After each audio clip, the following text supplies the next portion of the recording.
Henker que vive duas vezes. História paralela capítulo 14-4. De todas as tribos da Torre e de sua história, a tribo de um chifre foi uma das mais notáveis. Embora seu número fosse menor que o dos anões, elfos e outras raças, cada membro era um jogador poderoso que permitiu à tribo superar sua desvantagem numérica. Mesmo os grandes clãs não tentaram entrar em conflito com a tribo de um chifre, e a tribo de um chifre escolheu ser neutra nas políticas da torre, então eles se distanciaram do mundo dos jogadores. Resumindo, a tribo de um chifre sempre foi pacífica. Então é por isso que deveríamos. Arg, vamos levantar isso. Por que nenhum de vocês escuta? É por isso que vocês não deveriam falar com os boomers. O que?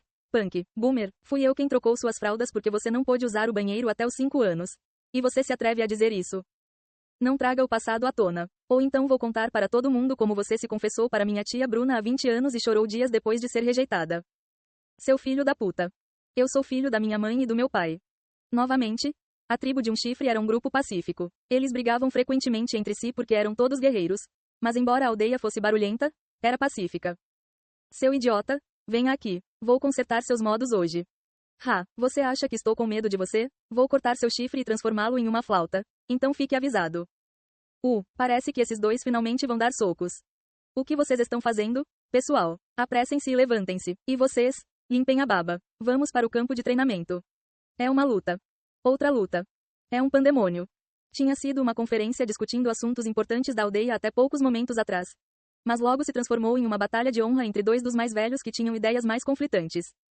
Está tudo bem? Edora observou os membros da tribo saírem correndo da área de conferência levantando nuvens de poeira e suspirou. Na verdade, não havia realmente uma razão pela qual eles começaram a brigar. Quando realizavam conferências nas aldeias, os itens da agenda eram sobre quantos filhotes havia na ninhada mais nova, sobre a necessidade de mais fertilizante por causa de uma seca ou sobre a realização de uma cerimônia de chuva porque havia chovido levemente dias antes.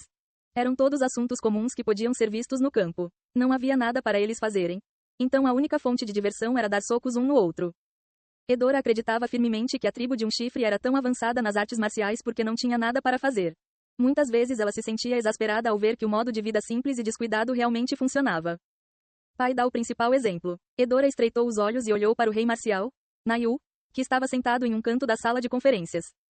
Izzy, o rei marcial estava dormindo descaradamente. Ele conseguiu se manter de forma impressionante na cadeira, mas a maneira como ele roncava com os braços cruzados. Edora não pôde deixar de franzir as sobrancelhas. Além disso, em seu nariz havia uma bolha de muco que diminuía e crescia conforme ele respirava. O ancião chefe, que estava ao lado dele, olhou para o rei marcial com uma expressão irritada. Ei, chefe. Agarrou, algo está acontecendo. Foi só depois que alguém saindo da sala de conferência sacudiu o rei marcial que ele finalmente acordou. O rei marcial piscou enquanto olhava em volta confuso. Há uma briga acontecendo. Você não vai? Uma briga? Foi o que eu disse. Pacho e Disley estão fazendo isso. Não sou de perder um evento tão divertido. Você certamente pode se dar ao luxo de perder essas coisas, não é?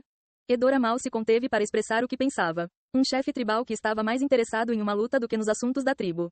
Ela não conseguia acreditar que o rei marcial era considerado o líder da nova era de ouro da tribo de um chifre.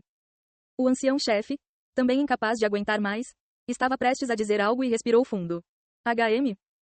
O rei marcial riu e levantou-se para ir para o campo de treinamento quando de repente ele se virou em uma direção diferente com uma expressão rígida. O ancião chefe ficou sério, também sentindo algo estranho. Edora inclinou a cabeça, sem entender. Ufa, Patty, o rei marcial e o ancião chefe desapareceram repentinamente juntos. Só então, a voz do médium psíquico soou nos ouvidos de Edora. Siga seu pai. Mãe, o que é? Os céus estão mudando. Definitivamente algo aconteceu. Não consigo ver o que é daqui. Edora arregalou os olhos, surpresa por haver algo que sua mãe não sabia. Sua mãe foi capaz de alcançar as leis da causalidade porque foi abençoada por Xiaojao Jintian e pôde extrair dela qualquer informação que desejasse. Ela era a mais próxima da onisciência no mundo inferior. Não, mesmo no mundo celestial. Mas agora que sua mãe não sabia de algo, Edora sentiu arrepios percorrerem sua espinha. Havia algo mais? Desde algum tempo atrás, não sinto Khan. É como se ele tivesse desaparecido. E isso foi o suficiente. Apenas o que? Edora correu para onde o rei marcial e o ancião chefe estavam.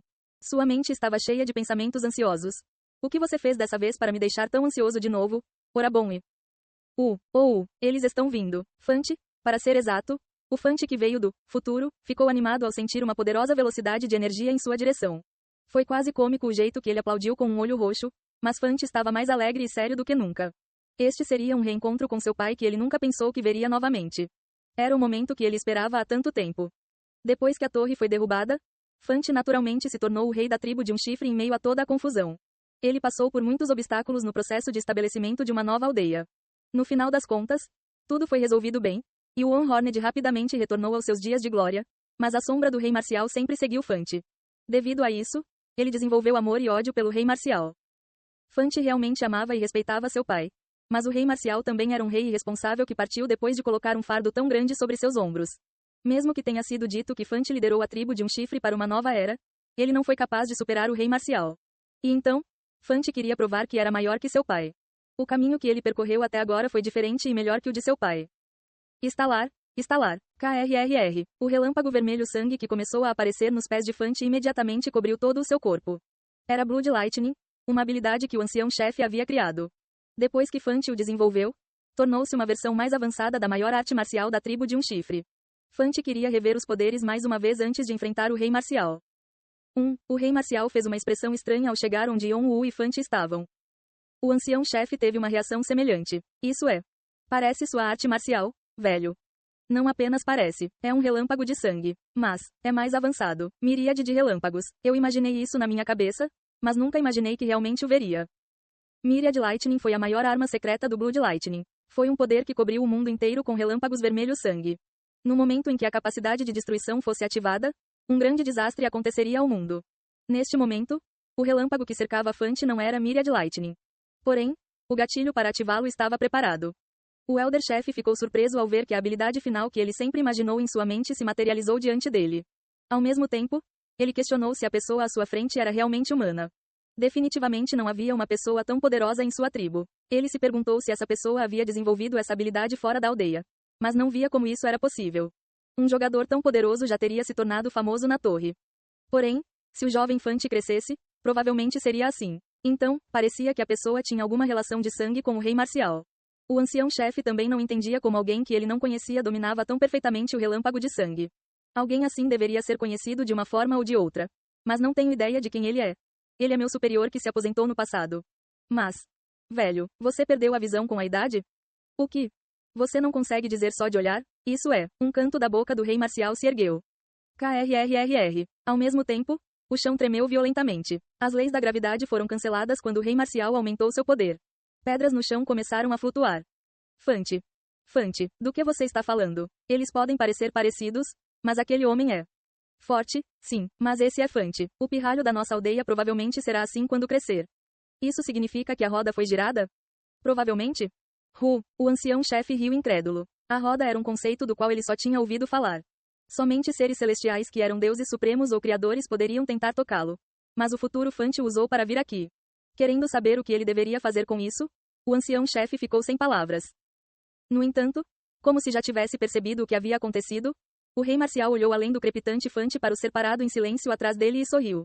Yong-Woo, seu discípulo, estava lá. No entanto, ele era totalmente diferente do Yong-Woo que conhecia. Mesmo o rei marcial não conseguia se aproximar do quão poderoso era seu discípulo. O médium psíquico disse que Yong-Woo desapareceu repentinamente. Mas ela estava errada. Ele não havia desaparecido. Ele tinha crescido demais para ser percebido. Assim como as pessoas não percebiam o ar ao seu redor porque era uma ocorrência tão natural, Yong-Woo não conseguia ser percebido. Não, para ser exato, ele é algo mais fundamental que o ar. Ele é o próprio mundo. O rei marcial não pôde deixar de rir, já que seu discípulo havia retornado de forma tão diferente no espaço de um dia. Não tenho como saber o que vocês dois passaram. Balançar. A aura ao redor do rei marcial começou a girar. O relâmpago vermelho sangue que quiava como se fosse queimá-lo se afastou. O ancião-chefe recuou para longe, estalando a língua e pensando em como esse lugar se tornaria bagunçado. Fante ansiava por brigar novamente quando percebeu que seu pai era mais poderoso do que ele imaginava. Você deve ter passado por muita coisa. Mesmo assim, as palavras do rei marcial causaram ondas nos corações de Fante e Yong-Woo. Embora o rei marcial sempre tivesse que fazer o que queria e os deixasse frustrados, eles sentiram falta de suas palavras calorosas. O rei marcial acrescentou: e obrigado, por não se esquecer de mim e vir me ver. Nem Yong-Woo nem Fante puderam dizer nada. O sorriso do rei marcial se alargou, dizendo: então vou lutar com você com tudo o que tenho, filho. Discípulo, isso é o que você queria, não é? Como uma saudação de boas-vindas, farei você rolar no chão. Com isso, o rei marcial avançou. Fante também puxou o gatilho de seu Myriad Lightning. Rumo, KRRR, Kra, Kra, Kra. Instantaneamente, seus arredores foram destruídos. Só então, Ora bom e Yon-Woo virou a cabeça na direção da voz.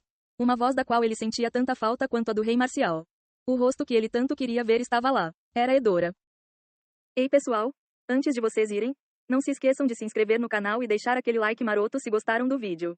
Isso ajuda o YouTube a dar mais alcance ao canal. Ativem o sininho para não perder nenhuma novidade. Muito obrigado pelo apoio e até a próxima.